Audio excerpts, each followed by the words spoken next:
This is my 1997 Mark III Golf GTI that I bought for £500 because it had been sat after a crash. The car was full of mould and needed a whole new front end. And in last week's video you would have seen me change the entire front end to a Vento front end because I already had an old Vento on my drive with a broken gearbox. And in this video we're going to try and fix all the things I found that are wrong with this car still.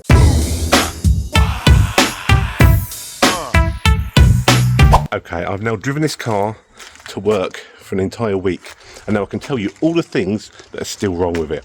My driver's side electric window does not work, it's stuck shut, so I need to take the mechanism and everything out of the Vento and put it into that door. The heater only blows on number 4, which tells me it's the resistor.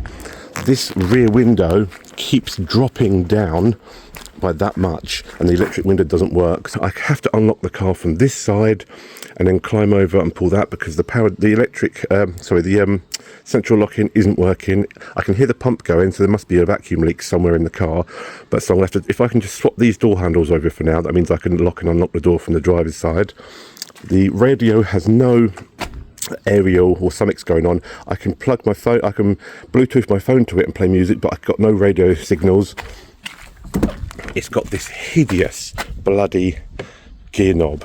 The driver's seat is ripped on the bolster down there, so I'm going to steal that from the Vento.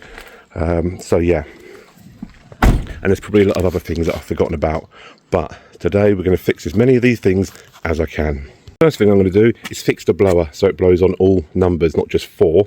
Okay, the first thing I've got to do is for the heater blower to work, because on mine, on the Mark III Golf, on here 1, 2 and 3 do not work, but 4 works. That means the resistors have gone because number 4 takes all the power. And anyway, long story short, I've been told that when I figured out if it only works on 4, then it's the resistor. So this is the Vento. So I've got to take all this apart to get to the blower motor resistor. So, right, looking in here, I think that there is the blower motor resistor. So I need to unplug this, undo that screw, and get this out. A few moments later. And we got it. There we go. That is what I was looking for. That is the reason my blowers only blow on 4 in the GTI. So that's one part off this vent I want today. Let's go and replace that. I got this side stripped out on the Golf. Let me just show you what's going on with this. So at the moment, no fan 1, no fan 2, no fan 3, and then suddenly fan 4, it all kicks off. So let's remove that resistor, replace it with the one I took out the Vento, and see what happens. Okay, look at the old one I just took out. That is rusty and manky as hell. Let's get the nice one out of the Vento, looking a lot better, and stick it in. A few moments later. Okay, new one is in. Let's test this out. Oh, I can hear the fan going on 1. Yes.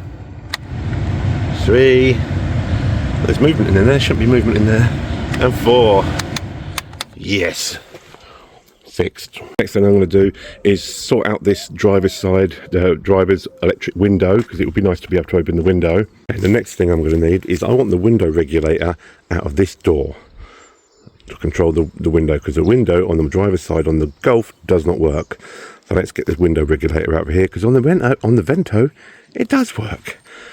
Got to take all this off, take the door card off, and then see what we're working with. It was a case of 2 screws that hold the handle on, then just popping it all off. And then we've got to get this stuff off. Try not to damage it, because I want to save a lot of these parts, and see if we can get this window regulator out. We should be able to get that window down. I'm going to have to put a battery on the car, so that brings me to this. I've been sent this battery tester by a company called that, basically. I've been sent this battery tester, and I'll put a link in the description. What this does is, this tests out, it tells you all these different, I don't really know much about testing batteries, but this makes it very easy for anyone to test a battery. I've got 2 batteries here. I've got what I think is a good one, and one that's been set outside for a long time. So let's test out to see if it's any good. Okay, you put the positive red onto the positive terminal and that onto that, which brings this to life. And it's asking me if it's a 12-volt battery, so I just press OK, 12-volt battery. Then it's asking me what the starting thing is. That says 400 on it. So let's take this up. So let's take this down to 400. It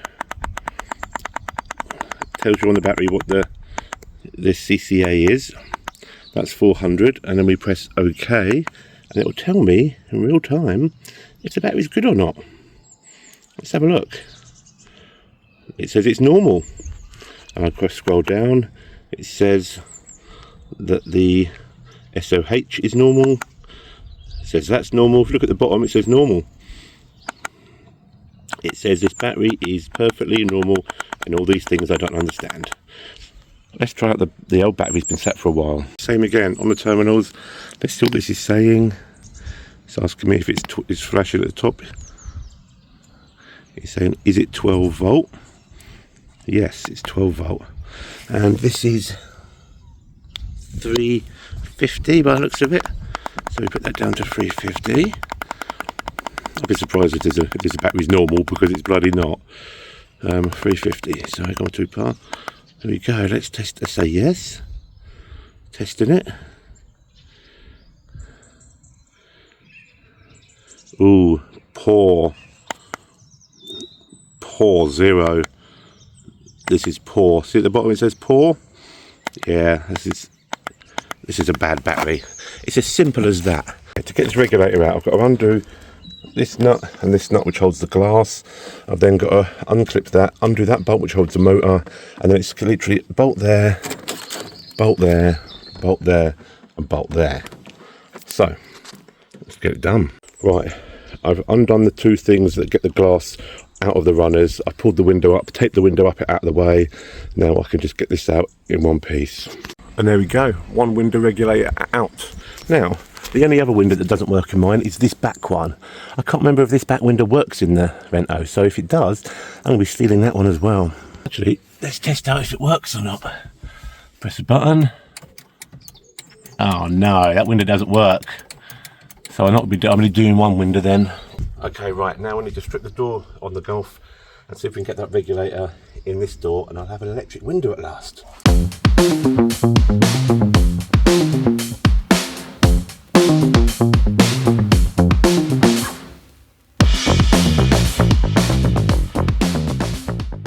Okay, there we go. We've got the one that doesn't work out. This is a new one. This has been replaced by the looks of it. Right, let's go get the OEM one out of the Vento and stick it in here.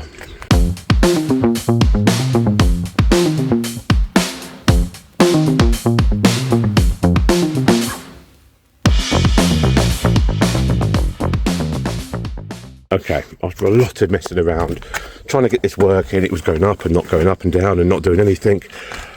Finally, check this out.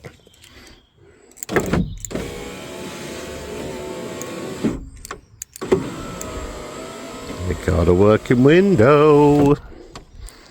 Right, put it all back together now.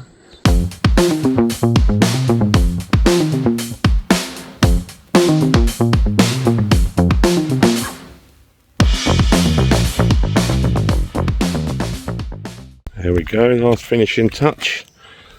Screw the little door pin back on, and we now have a working driver's side window. Job done. Okay, another thing that wasn't working, I can link my phone to the stereo that's in here and let it play, but I've got no radio, and I've just spotted that this wire has no extra bit, but I have got one of these, so I'll plug that in and hopefully I'll have radio as well. A few moments later. There we go, we got radio as well. Yeah. Can't do that, it's copyright, but I've got radio as well. Sweet. Here, this driver's seat, seen better days. You've got the metal coming through there, it digs in my leg and that. But the Vento has a really nice seat, no damage whatsoever. So let's put that in here. Simple job. Slide the seat back.